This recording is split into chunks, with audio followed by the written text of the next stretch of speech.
Hey guys, it's Jessica, and I am making a ton of micro traveler's notebooks today, so I thought I would bring you along and show you how to make one in case that is something that you are interested in.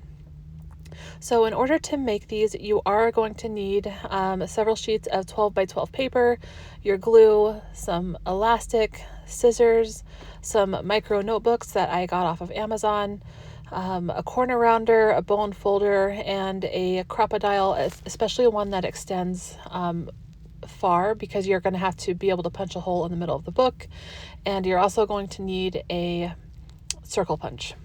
So the first thing I do is I select which paper I want to be my covers, and I always do that first when I go through the paper pack because I pick the prettiest paper or the paper that I think would make the best looking covers. And I like to cut them all down at once. So out of one single 12 by 12 paper, you can get 6 covers for your micro traveler's notebooks. And I cut them down to 5 3/4 by 4 inches. And then I am sharing here that all of those strips that get cut off, I save those in a coffee filter basket. And then I pick through those scrap piles and use it to embellish the book when I'm all done. Like I said, I am working on a ton of micro traveler's notebooks, and the goal is to get about 48 of them done by Monday, but I am not sure that's going to happen, but we will see.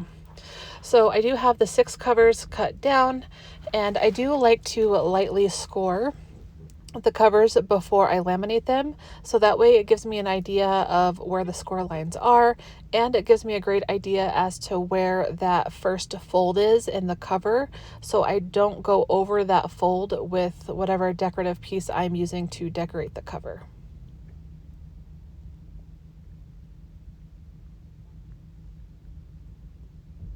You will see that there are actually 3 score marks that you can do. It's at 2.5, 2 7/8, and then 3 1/4. I tend to just do the 2.5 and 3 1/4. But if you want more of a rounded spine, then you can do the 2 7/8. And sometimes I'll go through and round the spine after it's laminated, but that's all just personal preference. And then I like to go through with my corner rounder and round all the corners because the corners on my notebooks are rounded as well. But if you are making your own notebooks or your notebooks are square, then do whatever it is that works best for you. So I do have a different cover here and a cut apart from the collection that I cut down to 2 1/4 by 3 1/2. I feel like that matches the cover the best in terms of size and having a little bit of a border around it. And I just adhere it down with some of my Barely Arts glue. Actually, this one might be art glitter glue. I like to use both, so it's hard to tell.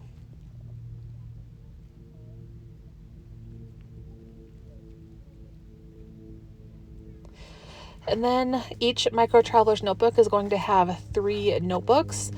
You can add however many notebooks you want. I like to do 3 because these notebooks I use are pretty chunky. So in order to get the cover for the notebooks, I cut down the piece of paper to 7 inches long by 3 7/8 inch wide. And again, I like to cut down everything all at once, so then I have a pile of notebook covers to choose from, so then I can kind of mix and match my notebooks when I am about to finish the book.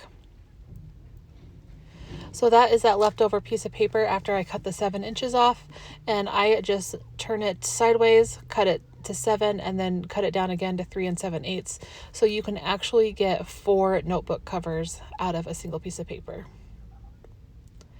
So here I am showing you that these are all the notebook covers that I've already cut down, and I am trying to find one that I feel like matches best with the 2 notebooks that I already have done. So I like to take the piece of paper and fold it in half and not really burnish it too hard, but just a little bit. So then I have the exact middle of the piece of paper, because that middle is then going to match up with the spine of my notebook. And then I like to take my hole punch and cut in a little notch there, and that's totally optional if you want, because these, you'll see in just a second that we're actually going to create pockets on the inside of our notebook. So I like to take my glue and I add it to the middle of the paper and go all the way until you're about an inch from the edge of the paper, because you don't want glue on those edges, because that is how we are going to create a pocket. And if you add glue to it, then that piece of paper will be glued down and you're not going to be able to slide anything into that pocket. So then I just use the edge of the notebook and push over that extra paper that will create our pocket. And I add glue to I go about 1/8 of an inch in on either side and add the glue. I don't go right on the edge because I like to use my bone folder and push the glue to the edge, so I make sure it's nice and tight. I also like to use my bone folder to try and straighten out the paper. You'll notice that when you're making these, the paper likes to shift quite a bit. So I just use that to make sure my paper is on straight and I have a straight pocket. And then I just use my corner chomper to round all the corners of the notebook. My corner punch is not strong enough, so that's why I use both the corner chomper and the corner rounder for whichever material I'm working with at that time. So once I have the notebooks done and I have my cover decorated, then I will laminate them. You can get 3 covers per 8.5 by 11 lamination sheet or lamination pouch. So I like to do that so I can get 3 covers done at once and I'm not wasting that laminating paper. You will notice that there is a slight, almost like a lip around the edge of your paper. So I am showing you here that you don't want to cut into that lip that goes around the paper. You want to leave that intact so your project will stay sealed. And then I go slightly outside of that little lip, and that's when I start cutting out my cover. I then do use my corner rounder as a guide to round the corners. Sometimes it will punch through and sometimes it won't, but if it doesn't, then I just go in with my scissors and round the corners following the guide that the punch left.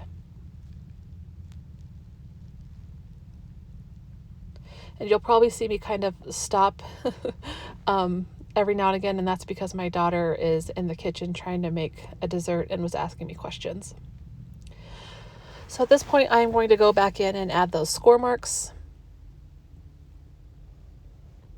So that way I can fold and burnish down and actually make the shape of the Micro Traveler's Notebook.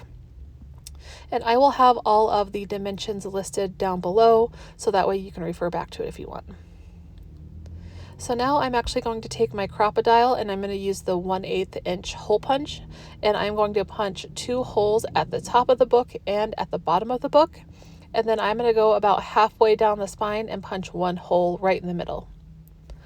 The 2 holes at the top and bottom is going to be used to lace our elastic, and then the hole in the middle is what's going to be used for our enclosure.